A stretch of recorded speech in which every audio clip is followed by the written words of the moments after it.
Hey everyone, it's Nate. Today I'm going to show you how to start investing. Let's get it.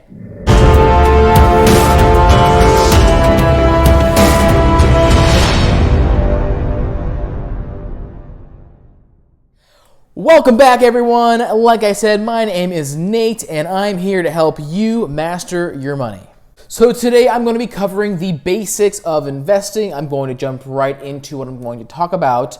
But before I do, I must address something very quickly. You see, we just recently hit a very important milestone in a YouTube channel's life, and that is the 1,000 subscriber mark. That happened just a little over 2 weeks ago, and as a celebration, as a thank you for all of you who have supported me throughout all this, in my constant posting and pushing in your face financial literacy, I'm gonna try and give back a little bit. What I mean by this is, you can get free stuff from doing a few quick things. I am going to be giving away a $100 Amazon gift card. I only have one to give away though, and so I need to figure out who actually wants it. So here's how you tell me how you want that. To enter into the drawing for a $100 Amazon gift card, you're going to need to do a couple things. One, subscribe to the video. If you don't know how to do that, there's a little red button down there below the video that says subscribe. Click that, and that's step one. Step two is you're going to want to click the little thumbs up button at the bottom as well and turn that blue. That'll let me know that you want it. And step three, comment down below that you want the free money. And if we learned anything from what I talked about, is that free stuff is good stuff. So do that. And so now to get into today's video, which is going to be how to start investing and the things that you need to know to be able to do that successfully and understanding the risks and benefits of each method.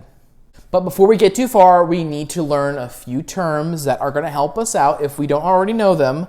I'm assuming some of you do, but I also know some of you probably don't. So I'm going to help you out, try and understand this as best as possible.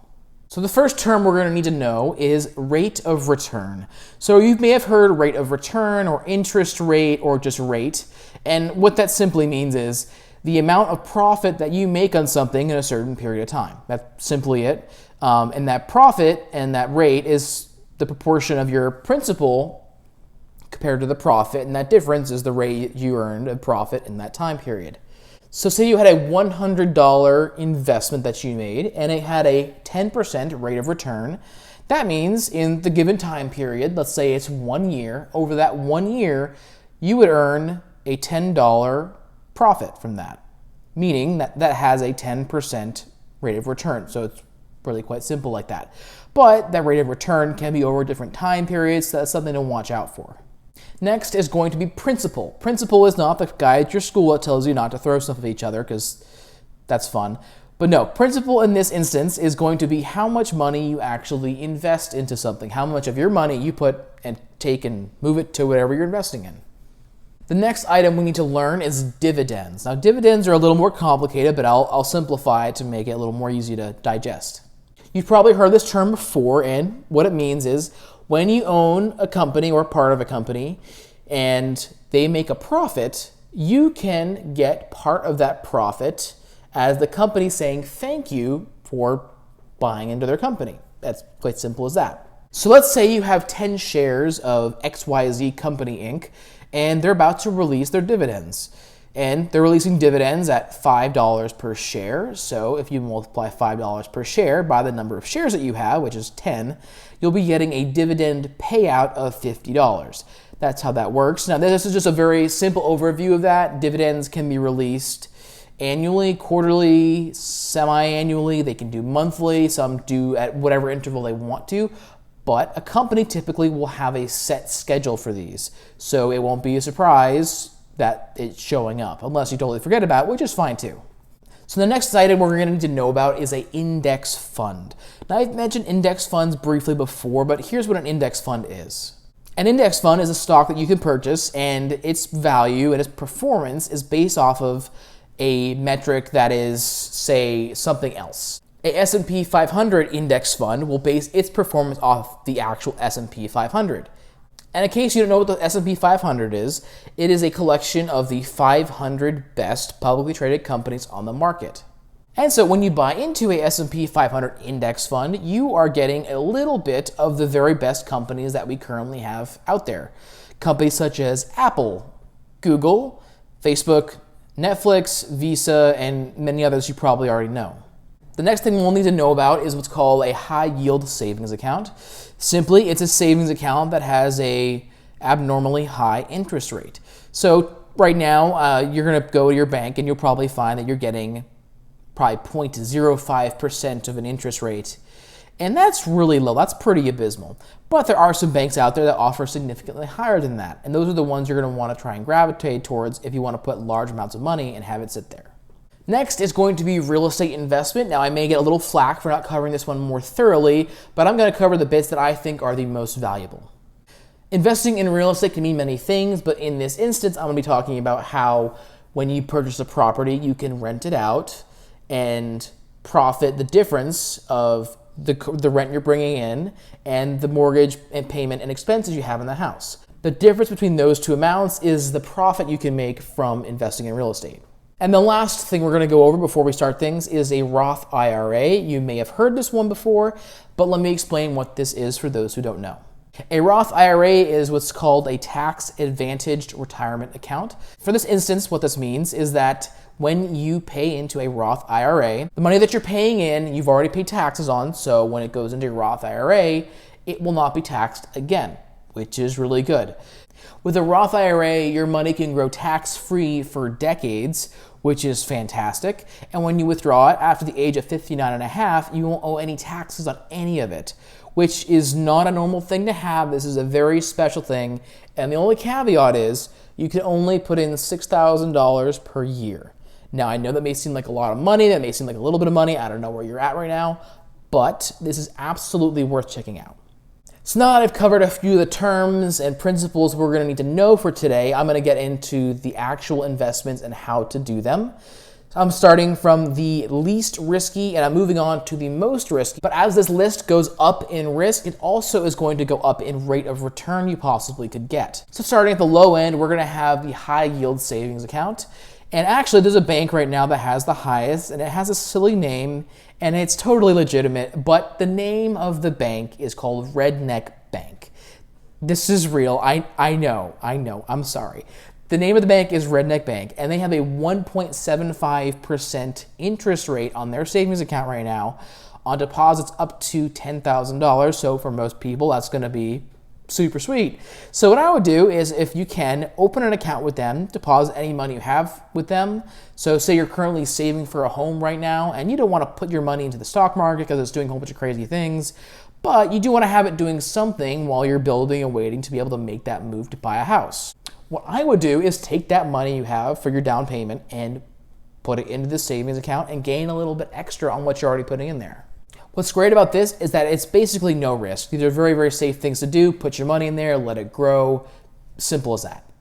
And part two of why this is really great is if they say they're going to give you 1.75% interest rate for your money that's put in there, they're going to give it to you. They're not going to not give it to you, you know? So moving up to one of my personal favorites, this is going to be a Roth IRA, and using a Roth IRA to purchase broad market index funds, and here's what that means. Like I mentioned earlier, a Roth IRA enables you to build money over decades completely tax-free, and one of the great ways to do this is to buy into things that aren't super risky, so you can have relatively secure returns over a long period of time that won't have any tax when you retire.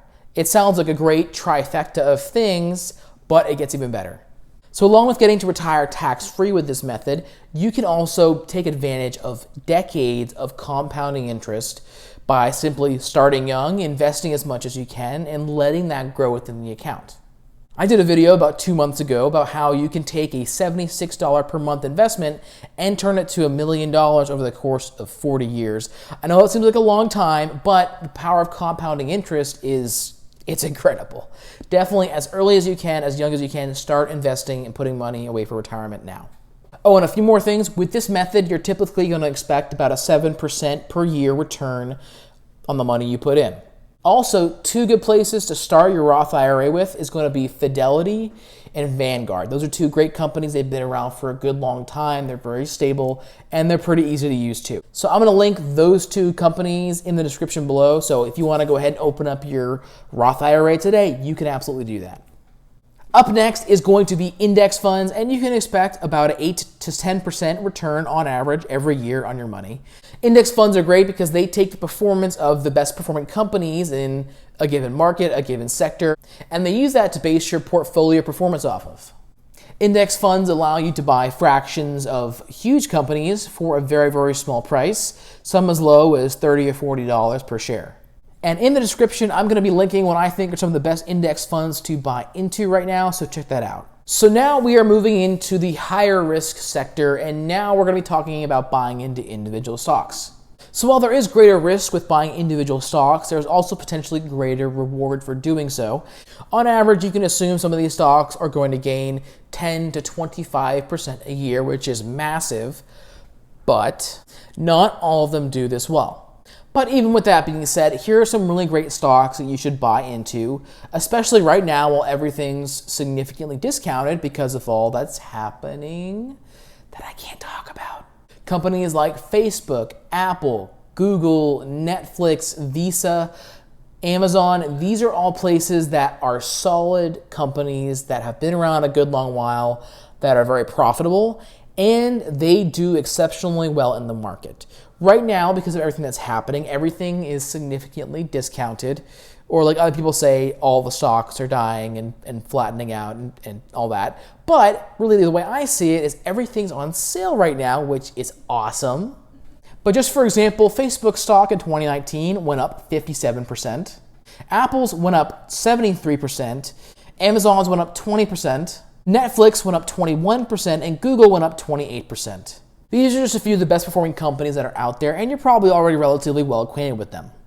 So this is a bit higher risk, and what I recommend with this is doing this in combination with the last few steps to build a really well-rounded portfolio. So moving on to real estate investing, this is going to be the one with the highest risk, but also the highest reward. You can expect with a rental property to get about 20 to 40% back on the money you put into it. Now, I'm just speaking about what I know from the market that I'm currently in, and I know around the country that those numbers are going to be very different. But for right here, 20 to 40% is relatively realistic for having a rental property. So with doing rental real estate investing, what you want to do is to make sure that the amount of rent you're able to charge per unit is significantly higher than the cost of maintaining and owning that building. So if you're going to rent out a house, and let's say the rent is $1,000 per month, you're going to want to make sure that all of your expenses and everything that you have to pay out stays below a certain margin in order to make sure you get a profit out of this. In this instance, a good place to shoot for to be under would be under $700 for a $1,000 per month rent. This ensures that you get a nice little return for the money that you put in, but you don't want to have it too high so that it doesn't scare off tenants. So one of the negatives when it comes to investing in rental real estate is going to be the possibility that things don't work out. And what that means is if no one rents out your property, if things go vacant for a long time, if expenses pile up, and if for some reason your mortgage and expenses are more than what you can reasonably rent the thing for, then you're going to be underwater on your property. And if this deficit is severe enough, you might even possibly default on your loan. This kind of a negative impact can follow you for many, many years out, and so it's really important before you get into this to understand every piece and bit of the whole operation.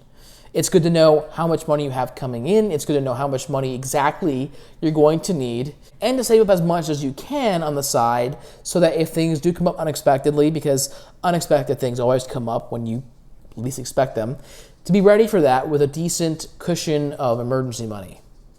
But aside from all the scary things with investing in rental real estate, here are some of the really awesome things. So I've been reading and researching quite a bit about this, and what I found from several different studies covering people who have built insane levels of wealth, there was a very common theme. Of the several studies that I looked at, on average, 70% of all self-made millionaires said that their money came from investing in real estate. That is a pretty significant number to have, and that is indicative of a time proven process of wealth building. It's really quite simple, but it's not necessarily easy to start up with. Typically, in a good market, you're going to need a 30% down payment to be able to purchase an investment property. Now, that is in a good market with good things going on. Right now, with everything that's happened, it's highly unlikely that that would be honored still. So I'm not a real estate expert by any means, so don't get that impression from this video. But what I would assume with everything that's going on in terms of investing in rental real estate and how to get finance for that, I would definitely say that they would probably want in the neighborhood of a 40% down payment and probably other concessions too.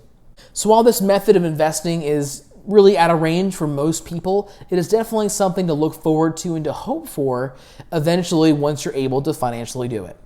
So that is it for me for this week, guys. I really hope you enjoyed this video. I hope it was able to provide value for you and to give you an insight into how to invest, where to start, what to expect, and the kind of things to look out for.